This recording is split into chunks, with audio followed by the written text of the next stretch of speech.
Okay, hello. I think I scheduled this at the wrong day. I scheduled it for Tuesday instead of Monday. Duh. All right. Well, anyways, it's me, Delusion Dispeller. And I think that's why I didn't have anybody in the room earlier because I think I might have had it on the wrong day or something. I don't know, whatever, but I want to talk to you about something neat tonight. Well, I think it's neat. Let me get this onto YouTube first and then we shall talk. And I hope I have more people actually chatting in here. Well, I think it's neat. Okay, hush. All right. Hope I have more people chatting in here tonight about this, especially people who have actually gone through this. We're going to be talking about EMDR because I think everybody should know about this because I didn't always know about it. And when I found out about it, I thought it was hocus pocus, weird new agey stuff. Didn't want anything to do with it. I was like, there's no way I want anything to do with that stuff. It's just weird. It's Mid-Eastern, seancey, whatever, witchcrafty stuff. I really did. I thought it was crazy. I thought it was dangerous. I thought it was sinful. It would open me up to demons, or open anybody up to demons that did it. I have since learned otherwise, and I want to share with you what I know about it, what I've experienced from my husband going through it and actually sitting in on those sessions. And my lips are very dry, and I want to put my lip stuff on, so just give me a moment. It's fascinating to me how this works, and it actually does work. It's evidence-based. They have used it on many people with PTSD and traumatization very successfully. And I know some people personally that have done it, including my husband. But somebody I used to be friends with, even on here, used to go through EMDR and bragged about how much better she was processing some of the hurt in her own life.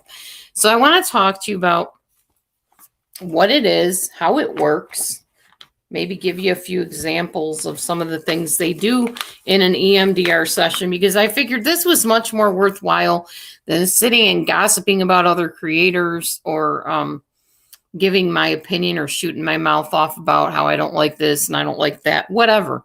This is what I do like. I love EMDR. I highly recommend it to anybody that has had trauma in their lives that they are scared to process and relive, so to speak. Because what EMDR does is it relaxes you to a point where you are able to process those things calmly, gently, in a way that is comfortable and at your own pace. So let's talk about what EMDR stands for. First of all, EMDR stands for eye movement reprocessing. Eye movement desensitization reprocessing. Okay, there, I got it all in there now. It's hard to say all real fast. Okay, that's what the EMDR stands for. It actually was developed years ago. I can't remember the lady's exact name. Her first name was Francine, but I can't remember her last name right at the moment. Anyway, most people know that when you are traumatized, your mind will often block parts of it out because it's too painful to experience, let alone remember years later. So your mind blocks it out. Some people have something called DID, which is dissociative identity disorder. I don't know that EMDR has been used in that, so I'm not going to say it has been. I do know the one main thing they use it for is PTSD. And that is one of my husband's diagnoses. So I have had I would call it pleasure, blessing, whatever, privilege of sitting in and actually watching EMDR be done. And I know how it works, and I know that it does work because I'm married to the man that has been doing it. All right. So anyway, when you've been through trauma, your mind blocks some things out. Now, like I said, it's important to know that this technique is evidence-based. People have actually come back and said, look, I'm not suffering like this anymore. I'm not having trouble with this memory anymore. I'm not frustrated about this. I'm not triggered anymore. So I highly encourage you to talk to your therapist if you have one. And if you need one, please get one and ask them about EMDR if it might be of benefit to you.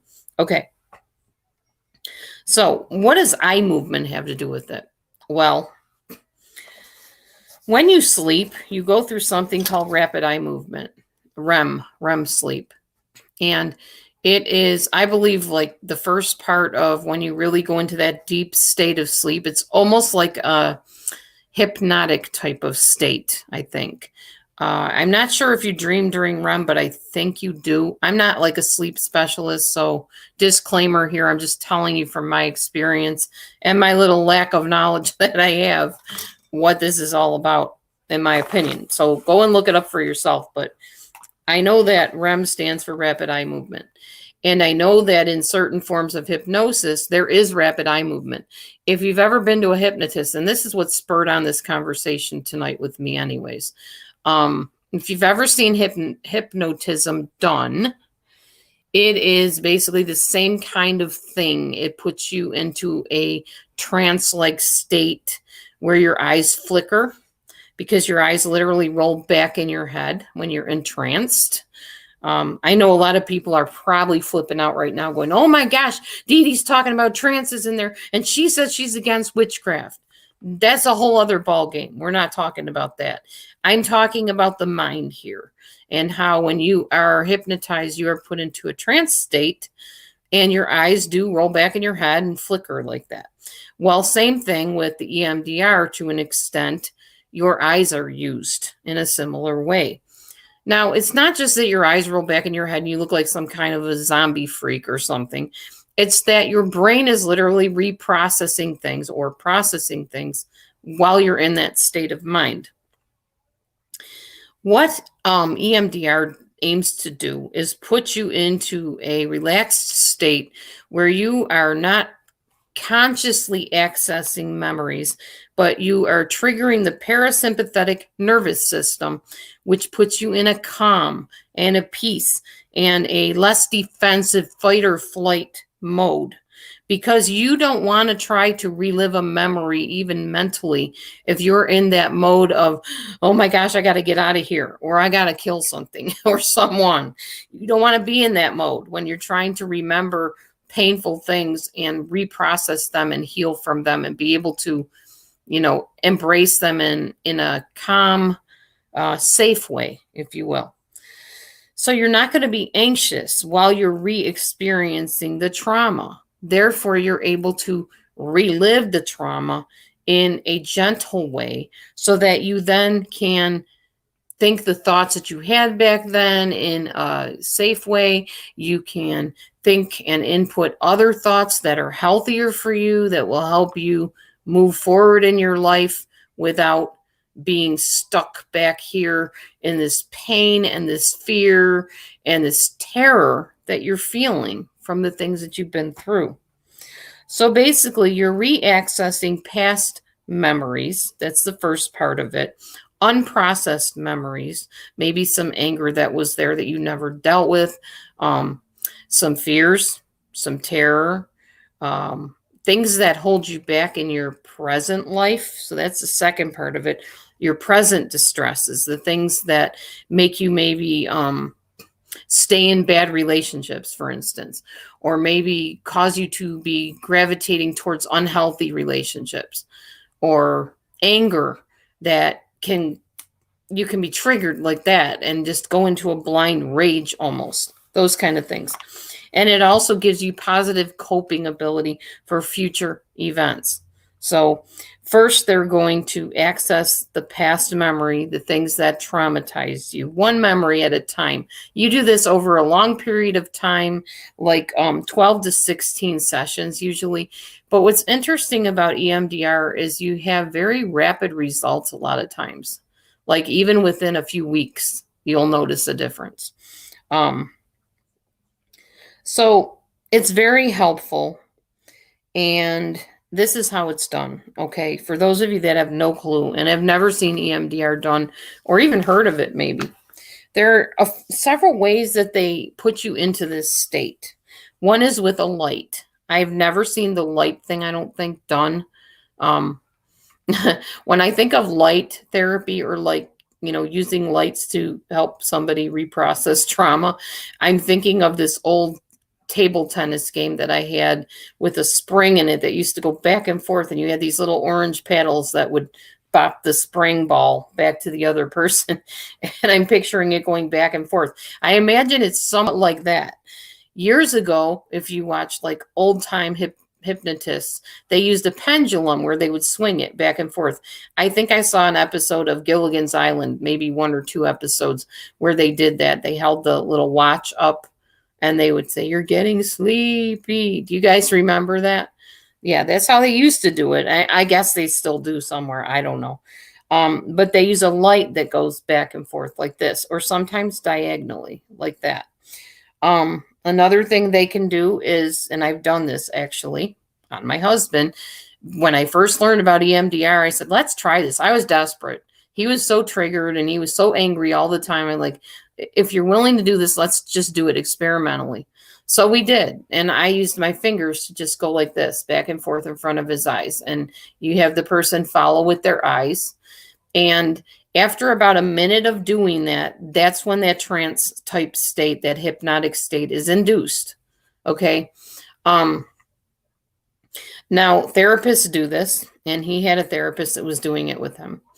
And for a while, it was going really well and stuff. And he took some breaks here and there, but he said it was really helping him. He said it even helped him the day that we tried it out. We did it with somebody on YouTube, basically imitated her and went through the thing. And he said he felt better and he was not so tense about some of his memories.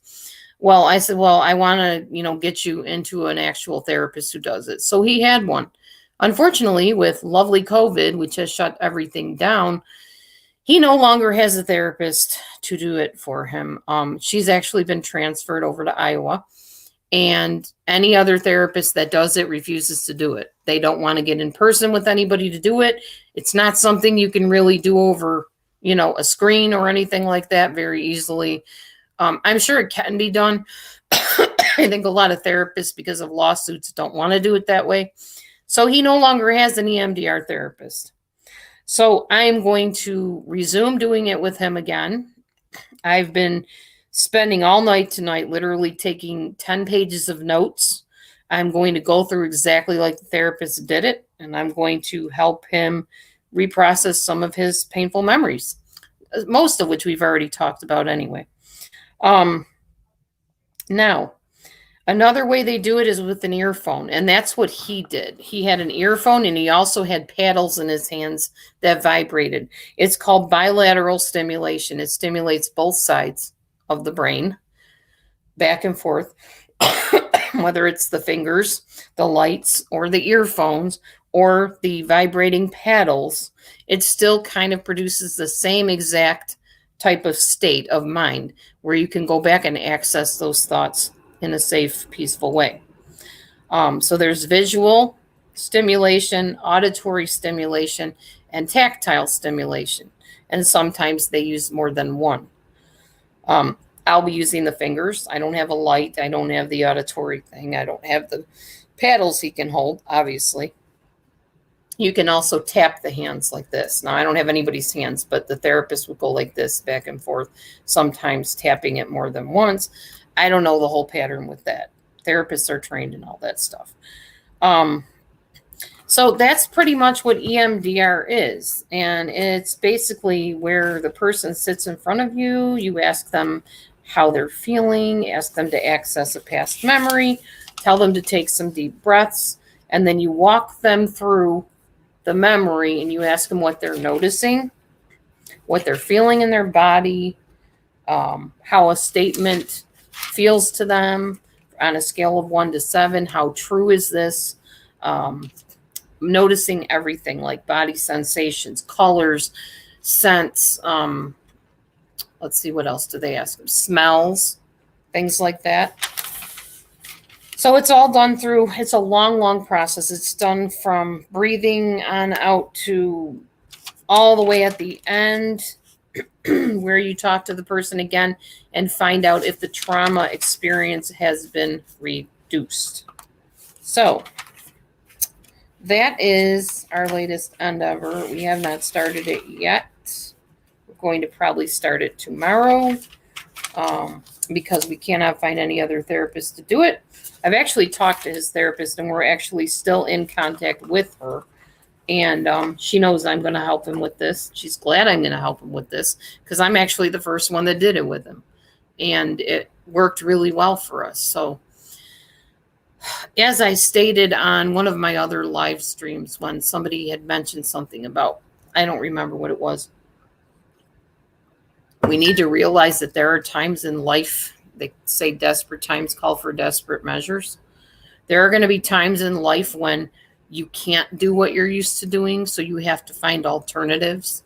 And that's the point we're at now. We're finding alternatives because there are no therapists that are willing to meet anybody in person around here anymore because of COVID.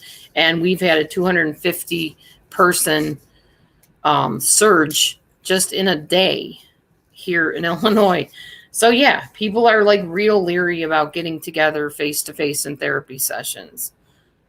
So I live with the man. I'm married to him. I'm with him all the time. It just makes sense to us to continue on where we left off. So that's all. That's what I wanted to talk to y'all about tonight. I was hoping maybe somebody would comment or share their own experience about EMDR and let me know if you've had a positive experience, a negative experience, or any experience for that matter. Just maybe we could learn from each other. And another thing that people had talked to me about is called EFT. I can't remember what it stands for. I know it's emotional something therapy, or I don't remember. Anyway, it's a tapping. You tap certain points on your head and whatever. And you say things like, even though I failed my tests, I fully and completely accept myself. Things like that. And I think it works the same way the EMDR does. I could be wrong, but it's still the idea of the tactile stimulation. Our brains are pretty smart, a lot smarter than we give them credit for.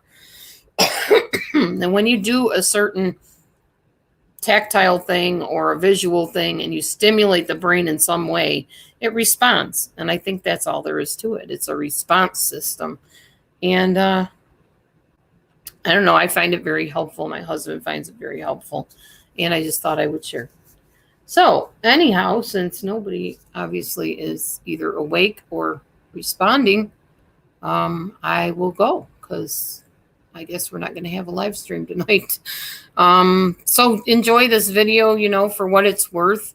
Talk to your therapist. I think a lot of people on YouTube that are very badly triggered and repeating some behaviors over and over and over again would really benefit from EMDR. Well, maybe EFT too. I don't know. There are some interesting controversial therapies out there, and this is just one of many that I know of that is very useful in treating trauma. I highly encourage anybody that's been traumatized, if you possibly can, seek a therapist to help you through it because it will affect your eventual future life. And why live anything less than your best life if you don't have to, right? All right, guys, I'm out. I will catch you in a couple days probably, unless I decide to come on for some reason tomorrow. Have a great night, everyone, and I will talk to you soon.